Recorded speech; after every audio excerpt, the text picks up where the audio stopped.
डर से डरो मत, उससे लड़ो। जितना डरोगे उतना लोग और डराएंगे। और वैसे भी पर लड़कियों को अग्नि परीक्षा देनी पड़ती है। एक सच्ची कहानी है आज मैं आपके सामने लेके आई हूँ। ये एक ऐसी लड़की की कहानी है जो बहुत चुप चुप रहती थी, कुछ बोलती नहीं थी। उसके घर में कोई इतना पढ़ा लिखा नहीं था, बहनें ही बहनें थी, भाई नहीं था। उसके कुछ अरमान थे, कुछ सपने थे आगे बढ़ने के, कुछ करने के। वो घर से निकलने का फैसला करती है। हालांकि सब लोग उसके अगेंस्ट होते हैं कि नहीं, घर से बाहर नहीं जाना चाहिए, लेकिन उसे नहीं पता था कि बाहर की दुनिया कैसी है, क्योंकि कभी बाहर नहीं निकली ना। जब पहली बार लड़की बाहर निकलती है ना, तो उसके दिल में बहुत अरमान होते हैं। उसे नहीं पता होता कि बाहर की दुनिया कैसी है, कैसे लोग उससे ट्रीट करेंगे, कैसे लोग उससे बातचीत करेंगे, उसे नहीं पता। वो बाहर निकल गई, उसे एक कंपनी में जॉब मिल गई। हालांकि पोस्ट छोटी थी, लेकिन वो वहाँ पर आराम से काम करने लगी। बहुत कम समय में उसने अपना अच्छा नाम बनाया था। वो अपने काम को लेकर बहुत सीरियस थी। उसका सारा ध्यान सिर्फ काम पर रहता, बाकी चीजों पर वो ध्यान नहीं देती। कहते हैं कि चढ़ते सूरज को सलाम सब करते हैं, लेकिन उसको नीचा दिखाने की कोशिश भी बहुत करते हैं। जब कोई इंसान तरक्की कर रहा हो ना, तो लोग उसे नीचा दिखाने की बहुत कोशिश करते हैं। क्या पता कैसे पहुंचा होगा, क्या पता क्या किया होगा।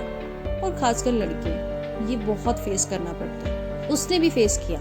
एक रात उसे न जाने कितनी बार एक नंबर से फोन आ रहा था। हालांकि वो अननोन फोन उठाती नहीं थी। बहुत बार जब उस इंसान ने फोन किया तो उसने उठा लिया। उसने उसे अजीब अजीब तरीके से बात करना शुरू कर दिया। वो घबरा गई।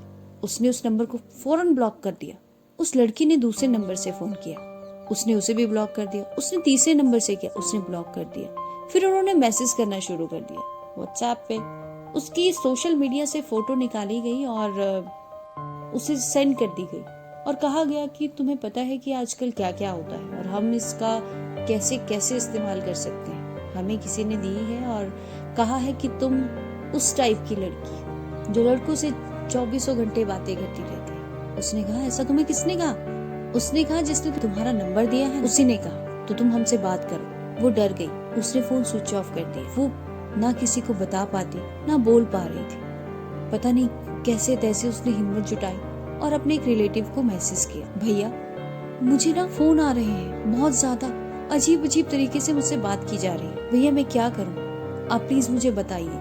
उन्होंने कहा आप डरो मत, एक काम करो, वुमेन हेल्पलाइन पे आप फोन करो, वो खुद आपको कांटेक्ट कर लेंगे। उसने ऐसे ही किया, कांटेक्ट की, बात हुई। सर मुझे ऐसे ऐसे फोन कर रहे हैं, मुझे परेशान किया जा रहा है और मुझे धमकियां मिल रही है कि तुम्हारी फोटो का हम बहुत दूर दूर तक सर्कुलेट कर देंगे और तुम्हारा नंबर भी। उन्होंने कहा कल सुबह आकर हमसे मिलो। अभी सोचो, रात 2 बज गए थे। वो बहुत परेशान थी, उसे नींद भी नहीं आ रही। सुबह उठी और उठते वो ऑफिस के लिए तैयार हो गई। उसने किसी से कुछ नहीं कहा, उसे पुलिस स्टेशन जाना था। वो वहां गई, उसने रिपोर्ट लिखाई और वो वापस आ गई। उसे नहीं पता था कि ये किसने किया है। 2 घंटे बाद उसे फोन आता, मैडम आपको आना पड़ेगा और हमने लोकेशन चेक कर ली है, जिसने आपको फोन किया था उनको हमने यही बुलाया। उसने कहा ठीक है सर, मैं आ जाती हूँ।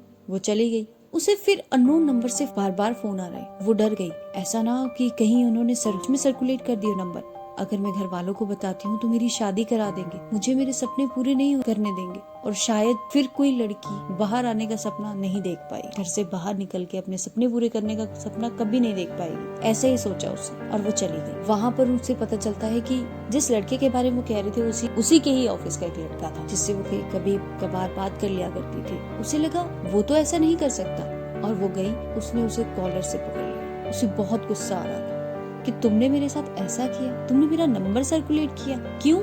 उसने कहा तुम क्या कह रही हो, मैंने तो ऐसा कुछ नहीं किया, तुम क्यों मेरे साथ ये सब कुछ कर रहे हो? उसने कहा जिसने भी तुम्हें कहा है मैं भी तुम्हारे साथ पुलिस स्टेशन चलूंगा। उसने कहा ठीक है चलो। वो गए, वहाँ पर वो लड़के आ गए थे और उनकी उम्र जान के वो बहुत बहुत हैरान हुई। उनकी उम्र थी 12 से 13 साल की। पुलिस स्टेशन में उनको पीटा गया, उन्होंने सच उगल दिया। वो हमारे ही ऑफिस का एक लड़का था जो हाल ही में अभी ज्वाइन हुआ था और वो उस लड़की को उस ऑफिस से निकलवाना चाहता था, इसलिए उसने ये सब कुछ ड्रामा किया। उसकी पोजीशन पे खुद बैठना चाहता था। उसे बुलाया गया पुलिस स्टेशन, उसकी भी बहुत पिटाई के खिलाफ FIR करने के लिए पुलिस स्टेशन में कहा गया, लेकिन उस लड़की ने उस पर रहम खा लिया। उसने उसकी FIR नहीं करवाई और वो ऑफिस आ गई। उसे इतना पीटा गया था कि उसका मुंह पूरी तरीके से लाल हुआ था। ऑफिस वालों ने उससे पूछा क्या बात है? उसने अपनी बहन को सब कुछ बता दिया। उसकी बहन भी उसी ऑफिस में थी। फिर उस लड़की का क्या हुआ? उस लड़की को लोग ट्रोल करने लगे, तुमने पुलिस स्टेशन क्यों बताया, तुमने हमें क्यों नहीं बताया, हम कुछ करते, मैनेजर्स कहने लगे। उसने कहा सर अगर ऑफिस का कोई इंसान ना होता, कोई बाहर का होता, तो आप क्या मेरी हेल्प करते? तो उसने कहा बिल्कुल करते। फिर उसने कहा ठीक है सर, मैं एक सवाल करना चाहती हूँ। उसने कहा ठीक है करो। लड़की ने कहा सर आप मुझसे इतनी बड़ी बड़ी बात कर रहे हो, क्या मेरी जगह अगर आपकी बहन होती तो कोई लड़का आपकी बहन को रात को 2 बजे फोन करके कहता कि मैं तेरा नंबर सर्कुलेट करूंगा, तेरी फोटो सर्कुलेट कर दूंगा, फिर उस वक्त आप क्या करते? उस मैनेजर को बहुत गुस्सा आया। उसने कहा मैं उसे काट देता, उसे मार देता। उसने नम आंखों से कहा सर फिर मेरी सिचुएशन देखिए, मैंने तो ये सब नहीं किया। उस मैनेजर की आंखें झुक गई और वो वहां से चला गया। लोग तरह तरह की बातें करने लगे। उसने सभी को नजरअंदाज किया। उसने सोचा कि मैं गलत नहीं हूँ तो मैं क्यों झुकूं? अगर मैं गलत होती तो मैं झुकती, लेकिन मैं यहाँ गलत नहीं हूँ। देखो लड़कियां जो होती है ना, वो अगर एक बार डरना लग जाए ना तो जिंदगी भर डरती है। अगर वो लड़की उस वक्त अपने लिए खड़ी ना होती तो वो शायद वो जिंदगी में कभी खड़ी ना हो पाए। और उसके बाद उसे अच्छा मुकाम मिला, वो बहुत अच्छे पोस्ट पर पहुंच गई। देखो अगर आप डर से डरोगे ना तो लोग तुम्हें और डराएंगे, डर तुम्हें और डराएगा।